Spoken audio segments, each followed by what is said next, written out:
Em lembrança do passado da Terra de Tse-Tin-Liu, na Era da Crise, quando a humanidade se depara com um cenário sem precedentes, a civilização alienígena que está em curso de invadir a Terra, dentro de cerca de 400 anos, por algum motivo, focaliza a atenção em um humano e tenta eliminá-lo sucessivas vezes. A primeira tentativa, que tinha a intenção de não chamar a atenção das autoridades, faz justamente o contrário. As pessoas que conheciam a Yuan Jie, a responsável por iniciar tudo isso, certamente estavam sob vigilância dos investigadores. Assim, o atentado contra Luo Ji, que na Netflix corresponde a Soul Durand, não passou despercebido. Pela personalidade indolente e não muito ambiciosa de Luo Ji, pelas suas idiosincrasias, se não tivessem atentado contra a sua vida, ele não chamaria a atenção de ninguém e passaria a vida sem jamais se importar com a derradeira sina da humanidade. Mas, por ser o único indivíduo que chamou a atenção dos Trisolarianos que tentaram eliminar, o efeito reverso se concretizou. Ele foi colocado numa posição de poder onde, diferente de sua inclinação natural, seria levado a se importar com a questão. A ameaça que queriam eliminar se fortaleceu. Ao tentar impedir uma profecia não anunciada, acabaram por realizá-la. Desta forma, Luo Ji é nomeado a quarta barreira, não pelas suas competências, mas porque de alguma forma fez o inimigo estremecer. E assim desfruta de toda a proteção que o projeto oferece para prevenir futuros atentados contra a sua vida. Para saber mais sobre o que consiste o projeto Barreiras, assista aos vídeos que estarão aqui na descrição. Ao ser nomeado Barreira, Luo Ji rejeita o cargo prontamente, mas isso não adianta. Pelos fundamentos do projeto Barreiras, é logicamente impossível escapar do posto. Uma vez barreira, sempre barreira. Se não pode escapar desta incumbência, Luo Ji lava as mãos e decide usar o poder que adquiriu inesperadamente para viver uma vida pacata, longe de todas as perturbações. O seu primeiro ato como barreira foi usar o serviço de inteligência internacional à sua disposição, com a ajuda do experiente investigador Da Shi, para encontrar uma mulher imaginária por quem ele nutria um amor ideal.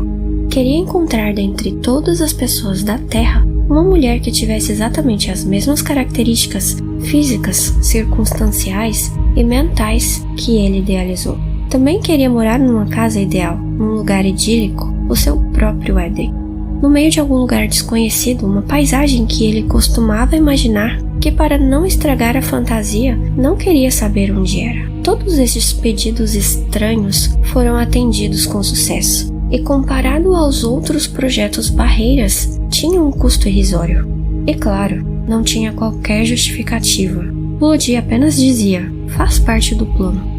Luo Ji estava corrompendo o projeto Barreiras, desfrutando do seu orçamento e proteção para benefício próprio? Ou realmente isso era uma estratégia diversiva que fazia parte do plano?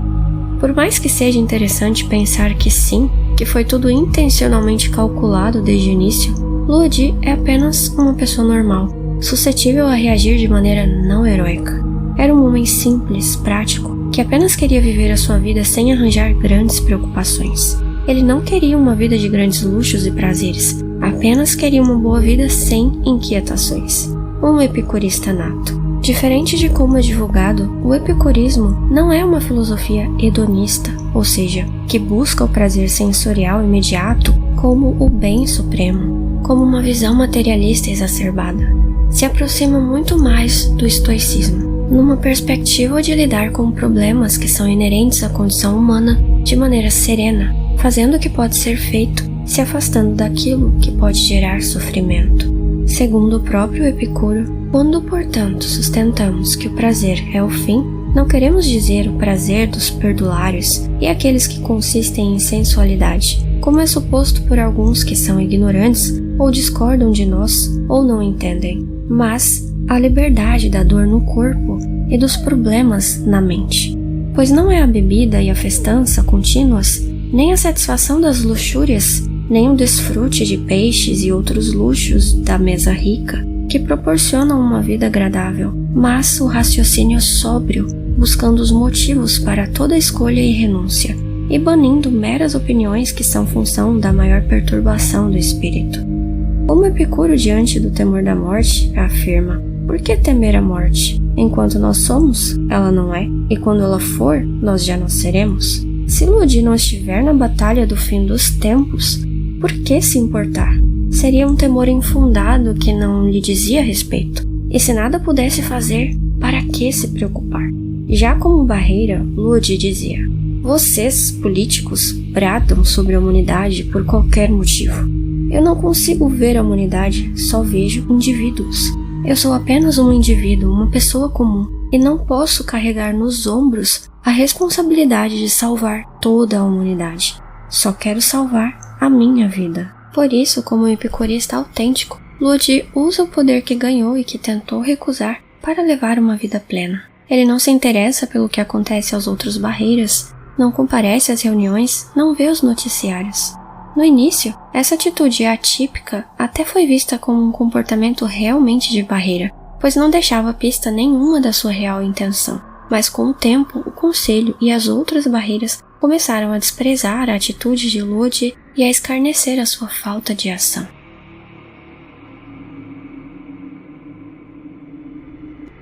O Destruidor de Barreiras, do projeto idealizado pela organização Terra Trissolares, é aquele que tenta, com a ajuda dos Sófons, perscrutar a mente de um barreira e daí descobrir o seu plano, eliminando qualquer possível ameaça ao Senhor Trissolariano.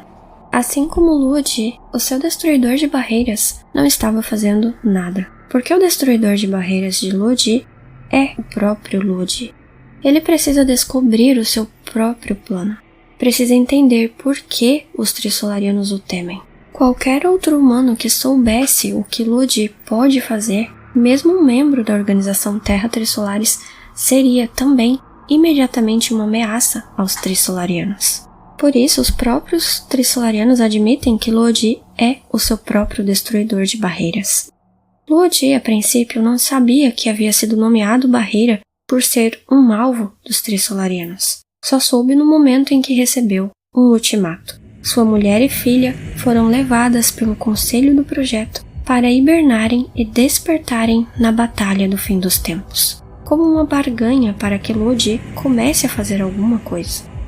Ele, pela primeira vez, sentiu que algo valioso estava em jogo. Protestou, mas não havia nada que pudesse fazer, a não ser começar a trabalhar na sua missão. Agora ele tinha um propósito. Se não fosse por toda a humanidade, seria pela sua família. Em circunstâncias normais, um homem como você jamais seria encarregado de tamanha responsabilidade. Mas um único detalhe compensou. Trissolares tem medo de você. Seja o seu próprio destruidor de barreiras. Descubra por quê. Ao pensar na questão, Lodi percebe que, mesmo não intencionalmente, seus pensamentos já estavam em curso, numa camada subconsciente, sempre em segundo plano, desde uma conversa que teve certo dia com a Yuan-Jie. Após muita reflexão, como numa epifania, numa noite estrelada, ele finalmente descobre o maior segredo do universo. E assim como o Rei Dias, que temia o sol, ele passa a ser aterrorizado pelas estrelas.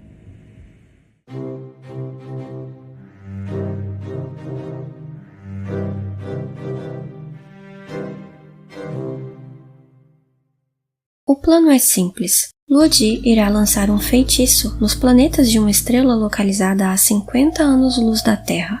O feitiço será enviado utilizando o Sol como uma antena para amplificar as ondas de rádio. Conterá 3 imagens com pontos aleatórios. Os planetas enfeitiçados serão destruídos, e talvez a própria estrela.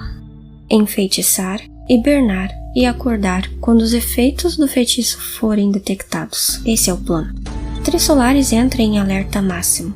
Reforçam a ordem de matar Lodi, e desde esse momento, até a consumação do plano, há diversas tentativas. Membros da organização Terra Trissolares usam desde arma biológica direcionada até a criação de um vírus que condiciona os equipamentos eletrônicos para exterminar Lodi sempre que tiverem a chance. Antes de tudo, Lodi era um professor universitário de sociologia, que já havia estudado e trabalhado com astronomia. Astronomia e sociologia, 2 áreas distintas, mas que, sob o olhar introspectivo de Yeonje, poderiam dar a Luodi a capacidade de desenvolver uma nova ciência, a sociologia cósmica. Estudar as leis que regem as relações sociais entre diferentes civilizações hipoteticamente espalhadas pelo cosmos. Numa decisão pessoal, Yeonje queria equilibrar o jogo, mas por continuar desacreditada da humanidade até o fim, ela não entregaria a chave da virada na mão da humanidade. Salvem-se se forem inteligentes o suficiente. Ela achava Luodi bastante inteligente e por isso entregou a ele os axiomas que seriam a base para desenvolver o entendimento da Floresta Sombria. O universo é uma floresta sombria. As civilizações alienígenas estão à espreita, na mais profunda penumbra, furtivos em silêncio, pois no murmúrio do espaço, cada ruído é um convite à aniquilação. O manto silencioso se estende nas entranhas do espaço-tempo. Cada sombra é uma ameaça num universo cuja trama de desconfiança, tecida em intermináveis cadeias, estrangula qualquer alvo que ouse se revelar. Para entender em mais detalhes como Luodi chegou nessa conclusão de maneira lógica, através dos axiomas da Yeonje e com base na teoria dos jogos, veja o vídeo que estará aqui no card. Agora, por que Luodi? Tentar entender as regras que regem as relações cósmicas nunca foi um objeto de estudo concreto, porque qualquer hipótese ficaria no campo da mera especulação, não passível de ser testada. Afinal, sequer detectamos vida inteligente, e especulações que se afastam de um objeto de estudo concreto e testável geralmente desaguam nos mares desconhecidos da filosofia. Mas sem o apoio de um entendimento de certos limites físicos, da compreensão da física moderna, dificilmente os axiomas da Floresta Sombria fariam sentido ou seriam mesmo formulados. Além disso, existem hipóteses concorrentes para explicar o paradoxo de Fermi. A humanidade não tem o gene da ocultação, e em sua história jamais se conteve em revelar a sua existência e procurar vida inteligente no cosmos. A crise gerada pela descoberta trissolariana certamente impulsionaria a humanidade no sentido de tentar se defender, se preparar. Por que alguém se debruçaria sobre uma questão aparentemente tão teórica e não prioritária? Por isso, Luodi é uma peça central, pois além de reunir as condições propícias e conhecer Yeonje, ele possuía uma clareza mental para abstrair uma regra cósmica que a humanidade custaria a acreditar. Seguindo essa condição tenebrosa, Luodi lança uma mensagem ao universo, contendo informações que dão a localização relativa da estrela enfeitiçada. Assim que alguma civilização avançada receber a mensagem, seguindo os preceitos da Floresta Sombria, exterminará o alvo revelado. Este é um plano de dissuasão, de convencer o invasor de que não vale a pena prosseguir com suas investidas hostis, por meio de uma promessa de destruição mútua assegurada. Foi revelada a posição de uma estrela consideravelmente distante para que não comprometesse a localização da Terra, com o intuito de comprovar a hipótese da Floresta Sombria e ao mesmo tempo validar a dissuasão. Com esta informação, a humanidade poderia lançar um sinal ao universo com a localização do sistema solar ou de três solares, e isso iria assegurar a destruição de ambas as civilizações. Ou seja, se os trissolarianos avançarem para dominar a Terra, a humanidade ameaça enviar o sinal. Mas uma dissuasão só funciona se, além da balança do poder, o invasor calcular que há uma grande chance de o dissuasor agir de tal e tal modo, seguindo as suas próprias perspectivas de ganho e de custo. É preciso haver credibilidade. Glenn Harrod, em seu livro Dissuasão e Defesa de 1961, afirma: o agressor, é claro, não é onisciente no que diz respeito às estimativas de custos e ganhos do dissuasor. Mesmo quem dissuade será incapaz de prever antecipadamente o ataque, como visualizará suas perspectivas de ganhos e de custos, e, portanto, exatamente que resposta escolherá quando a agressão estiver em curso. Ele continua: o agressor também não pode ter a certeza de que o dissuasor agirá racionalmente de acordo com as suas próprias previsões de ganhos e de custos. Devido a estas incertezas, a estimativa de credibilidade do agressor não pode ser precisa. A incerteza é intrínseca à relação de dissuasão e envolve uma espiral de palpites mútuos. Mas é com base nessa estimativa que o invasor-agressor age ou deixa de agir. Uma patente demonstração da importância da dissuasão e dos cálculos de credibilidade em conflitos é o fato de que Hitler, nos prenúncios da Segunda Guerra Mundial, quebrou tratados, avançou sobre territórios e em nenhum momento foi dissuadido pelos futuros aliados. O Pacto de Apaziguamento de Munique de 1938 permitia que a Alemanha anexasse a região dos Sudetos em troca de uma promessa de que Hitler não faria mais reivindicações territoriais na Europa. Mas Churchill admite: cada concessão que havia sido feita fora seguida imediatamente por uma nova exigência.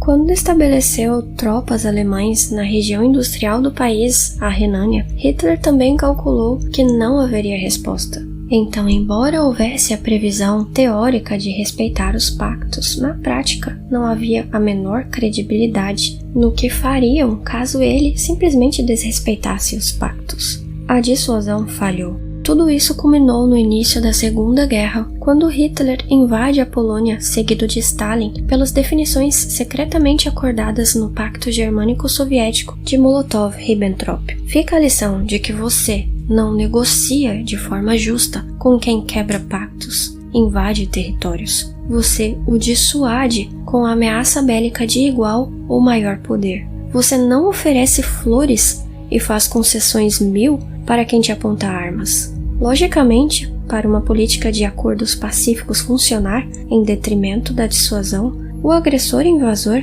em primeiro lugar, teria de estar inclinado a intenções pacíficas. Mas se ele é um agressor invasor em primeira instância, é justamente porque ele não tem intenções pacíficas. Seguindo esse pensamento de dissuasão, se a humanidade não envia o sinal, ela pode ser destruída. Se enviar o sinal, será certamente destruída.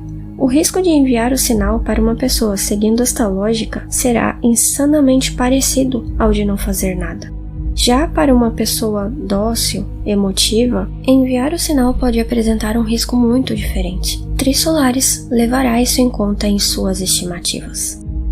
É importante ressaltar que Lodi não copiou nem se inspirou no plano de nenhum outro Barreira. No ano 8 da crise, Lodi envia o seu feitiço já com o seu plano em mente. Apenas no ano 20 da crise, Rei Dias desperta da hibernação e o seu plano é revelado, enquanto Lodi ainda segue em hibernação, sem possibilidade de cruzar o conhecimento com o plano de outros Barreiras. Duas Barreiras chegaram na mesma conclusão, a dissuasão, por vias independentes. A diferença é que Lodi foi capaz de chegar no meio válido de aplicar a dissuasão, uma ameaça real. Só depois de muito tempo, Lodi desperta e vê o feitiço funcionar, comprovando a Floresta Sombria. Isso com grandes desdobramentos, mas isso é assunto para um outro vídeo. Obrigada por assistir até aqui. Inscreva-se no canal Chan Chumbirumbijumbis. Aos apoiadores do canal que fazem parte da frota Chumbirumbijumbis, muito obrigada. Se quiserem fazer parte e apoiar o canal, clique no botão Seja Membro e até a próxima.